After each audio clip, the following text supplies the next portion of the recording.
So mga par, matapos nga po mag-viral noong nakaraang linggo lamang, ang harapan na paghamon ni Naoya Inoue sa kanyang kababayan na si Junto Nakatani na ituloy na ang kanilang super fight na laban para mabigyan daw ng history fight ang bansang Japan sa kanilang All Japanese Boxing War, at maluwag naman ito na tinanggap ni Nakatani ang hamon ni Inoue, kung saan dito natin ina-assume mga idol na tila mapapaaga na umakyat ng timbang si Nakatani sa 122 pounds para paghandaan ng sarili nito kay Inoue. At sa naging panayam ni Nakatani mga idol, ito rin pala ang kanyang pinaplanong gawin, ang paghandaan ng unang laban nito sa super bantamweight. At sa naging tanong sa kanya mga idol kung sino ba ang gusto nito makalaban sa 122 pounds, itila wala ito interes na labanan si Luis Nery at ang ating kababayan na si Marlon Tapales. At isa lamang ang naging rason ni Nakatani dito mga idol kung bakit ayaw niya makalaban si Tapales at ang Meksikano, dahil puro daw sila kaliwete. Isang orthodox daw kasi mga idol si Inoue, malamang daw nakikita nito ang kanyang sarili na lumaban sa isang right-handed fighter.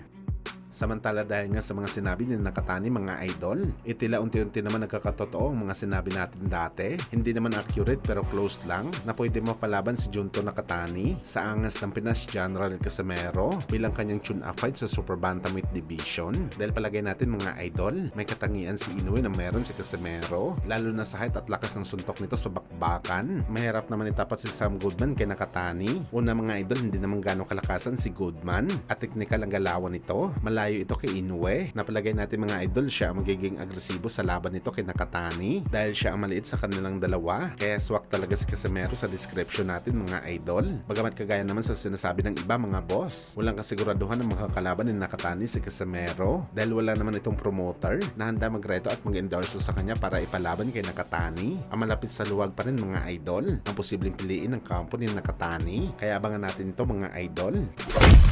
Sa kabilang banda naman mga boss, sa naging mensahe naman po ng dating welterweight champion Keith Thurman, kung mayroon daw tao na gusto mawala siya sa boxing sports, basagin at wasakin daw muna nila ang mukha ni Thurman bago ito maparetiro sa bakbakan. Pinagmamalaki nito mga boss ang kanyang record na 31 wins, 23 dito ay knockout at may isang talo lamang na para sa kanya mga idol. Hindi naman siya tinalo ni Manny Pacquiao, palagay niya undefeated pa rin daw siya dahil hindi naman daw ito nadurog ni Pacman sa bakbakan. Hindi daw nadurog ang kanyang passion sa sports. Wala masasabi lang natin dito mga idol. Talagang mabigat pa rin sa loob ni Thurman ang pagkatalo niya kay Pacman. Halos 6 na taon na ang nakalipas. Hindi pa rin ito matanggap na maluwag sa kanyang puso na binasag ng Pinoy legend ang kanyang malinis na record. Malamang mahirap talaga mag-move on mga idol kapag tinalo ka sa bakbakan ng fighter na isang 40 anyos na dapat nagpapahinga na sa action sa ibabaw ng boxing ring.